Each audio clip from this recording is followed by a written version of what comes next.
પૂર્વ મુખ્યમંત્રી વિજયભાઈ રૂપાણીની અંતિમ વિધિ રાજકોટમાં કરવાનો નિર્ણય કરવામાં આવ્યો છે।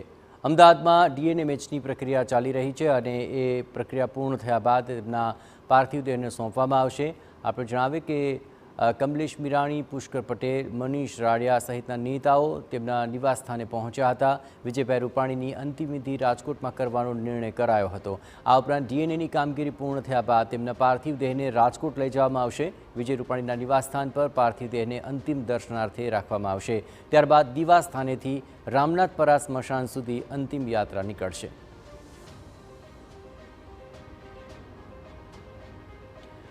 પરિવારને સાંત્વના આપવા માટે જ્યાં આગેવાનો પહોંચી રહ્યા છે, બીજી તરફ વિજય રૂપાણીના પાર્થિવ દેહના ડીએનએ મેચ કર્યા બાદ તેમના મૃતદેહને સોંપવા માટેની પણ પ્રક્રિયા અત્યારે ચાલી રહી છે અને ત્યારબાદ તેમના પાર્થિવ દેહને રાજકોટ લઈ જવાશે। પૂર્વ મુખ્યમંત્રી વિજય રૂપાણીની અંતિમ વિધિને લઈને તૈયારીઓ છે તે શરૂ કરી દેવામાં આવી છે। આપને હું દ્રશ્યો બતાવવા માંગીશ કે પૂર્વ મુખ્યમંત્રીનો પારસ સોસાયટી ખાતે આવેલો આ બંગલો છે કે જ્યાં અત્યારે જે ભાજપના જે સ્થાનિક આગેવાનો છે, પૂર્વ શહેર ભાજપ પ્રમુખ કમલેશ મીરાણી છે, પૂર્વ standing committee chairman Pushkar Patel છે સહિતના જે નેતાઓ છે તેઓ અહીં પહોંચ્યા છે। હજુ તેમની અંતિમ વિધિ છે તે કયા દિવસે થશે તે અંગે હજી સુધી કોઈ સ્પષ્ટતા નથી। ડીએનએ રિપોર્ટ આવ્યા બાદ તમામ પ્રકારની વહીવટી પ્રક્રિયા છે તે પૂર્ણ થયા બાદ આ અંગેનો કાર્યક્રમ છે તે જાહેર કરવામાં આવશે, પરંતુ અત્યારે તેમની અંતિમ વિધિને લઈને તમામ પ્રકારની તૈયારીઓ છે તેની સમીક્ષા છે તે કરવામાં આવી છે। જે ટ્રાફિક પોલીસ છે તેમના દ્વારા આખો રૂટ છે તે તૈયાર કરવામાં આવ્યો છે। તેમનો જે પાર્થિવ દેહ છે તેમને તેમના ઘરે લાવવામાં આવશે, ત્યારબાદ તેમને અંતિમ દર્શન માટે અહીં રાખવામાં આવશે અને અહીંથી જે તેઓ છે તેમની જે અંતિમ યાત્રા છે તે રામનાથપરા મહાદેવ જે ત્યાં સ્મશાન ગૃહ છે ત્યાં સુધી લઈ જવામાં આવશે ને ત્યાં જે તમામ પ્રકારની વ્યવસ્થાઓ છે તે કરવામાં આવશે। અત્યારે જે તમામ તૈયારી છે તેની સમીક્ષા છે તે કરવામાં આવી રહી છે। મારી સાથે પૂર્વ શહેર ભાજપ પ્રમુખ કમલેશભાઈ મીરાણી। કમલેશભાઈ, શું કહેશો, કેટલી મોટી રાજકોટને ખોટ કે આ પ્રકારની તૈયારીઓ અત્યારે કરવામાં આવી રહી છે? વિજયભાઈ આપણી વચ્ચે નથી, હજી પણ મન માનતું નથી। આપણે એવું લાગે કે વિજયભાઈ હમણાં આપણી વચ્ચે આવશે, પરંતુ સ્વીકારવાનું છે। ઈશ્વરના દરબારમાં પ્રભુ પાસે આપણું કશું ચાલતું નથી, ત્યારે હજી ગાંધીનગર એમનું પરિવાર છે, ડીએનએ ટેસ્ટ માટેનું ચાલી રહ્યું છે। જ્યારે સત્તાવાર રીતે ડેડ બોડી સોંપે ત્યારબાદ સાહેબ રાજકોટ આવશે। 6-8 કલાક પહેલાં અગાઉ થાય। બાકીની જે પ્રોસિજરો છે, જે વ્યવસ્થાઓ છે, એ વ્યવસ્થાઓ અમે પાર્ટીના સૌ આગેવાનો અને તંત્ર દ્વારા, પોલીસ ડિપાર્ટમેન્ટ અને કલેક્ટર શ્રી બધા સંભાળે છે।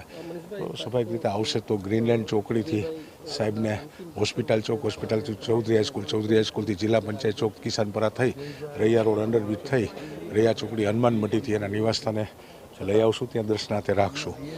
ત્યારબાદ અહીંથી એની સ્મશાન યાત્રા એ રામનાથપરા સ્મશાન ખાતે જશે।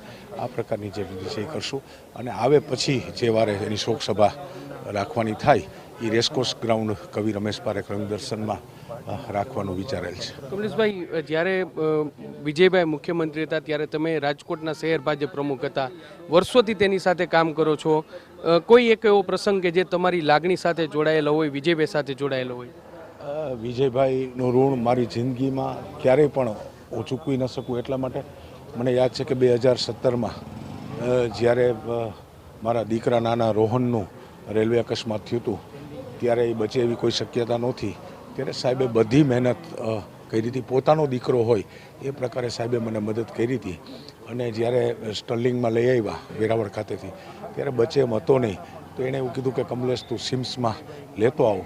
ત્યારે હું અહીંથી જ્યારે એરબસમાં સિમ્સમાં રવાનો થયો ત્યારે મારી પહેલાં મુખ્યમંત્રીશ્રીનો કોન્વે એ ત્યાં પહોંચી ગયો હતો અને મારી એમ્બ્યુલન્સનો દરવાજો એ સીએમ સાહેબે ખોલ્યો તો મારા દીકરા ઉપર 11 સર્જરી થઈ।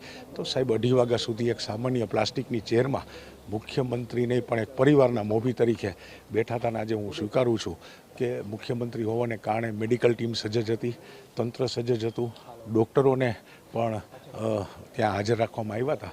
એટલે આજે રોહન મારી વચ્ચે છે અને હું એવું સ્પષ્ટપણે માનું છું કે વિજયભાઈ હતા એટલે રોહનને નવજીવન મળ્યું છે. સ્પષ્ટપણે એટલે તેમનું ઋણ છે તેઓનું કહી રહ્યા છે ને જે પ્રકારે તમે દ્રશ્યો જોઈ રહ્યા છો કે અત્યારે જે તેમના બંગલાની અંદર જે ગતિવિધિઓ છે તે અત્યારે જોવા મળી રહી છે. તેમનો પાર્થિવ દેહ છે તેમના ઘરે રાખવામાં આવશે. સમય અને સ્થળ છે તે હજુ સુધી નક્કી થયું નથી, પરંતુ તે પહેલાંની તમામ પૂર્વ તૈયારીઓ છે તે અત્યારે કરવામાં આવી રહી છે. હાલમાં જે પ્રાથમિક રીતે રોડમેપ તૈયાર કરવામાં આવ્યું છે તે પ્રકારની વ્યવસ્થા એવી છે કે તેમને જ્યારે ગાંધીનગરથી તેમના પાર્થિવ દેહને અહીં લાવવામાં આવશે ત્યારે ગ્રીનલેન્ડ ચોકડીથી તેમના નિવાસસ્થાન સુધી લાવવામાં આવશે.